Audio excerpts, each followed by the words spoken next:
Hello dear friends, myself Dr. Shrikant Verma, Faculty of Anatomy at Cerebellum Academy.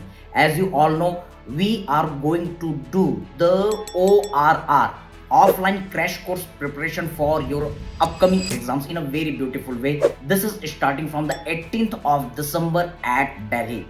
In this session, I am coming with the bullet train anatomy for all of you. On the 20th of December, we will meet together offline and we will rock together. Yes, what we will do in this session, we will learn the anatomy in a very interesting way with the too many concepts, with integration to all the other 18 subjects, with lots of the fun, lots of the tricks, mnemonics which will help you to crack the exam.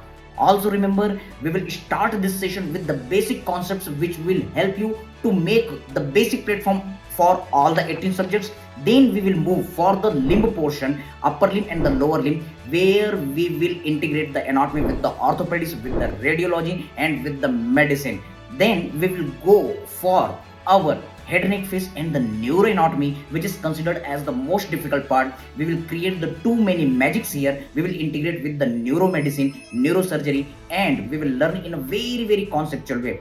After this head, neck and the neuro part, we will move for our abdomen part, where we will integrate the anatomy with the surgery. Also, then we will come for the pelvis region, where we will integrate this anatomy with the obs and gynae as well as genito-urinary surgery part. After this all, we will see the thorax integrating to the cardiothoracic surgery, and then we will come for the embryology, where we will integrate the anatomy with the pediatrics, yes, congenital abnormalities, and then we will come for the histology. We will integrate this histology with the basic platform of the pathology, histopathology. We will make proper interesting way. So why you are waiting? Enroll for this ORR starting from the 18th of the December, and the 20th of December the bullet train anatomy will run at Delhi. Yes, get ready for this. Stay tuned. All the best. Thank you.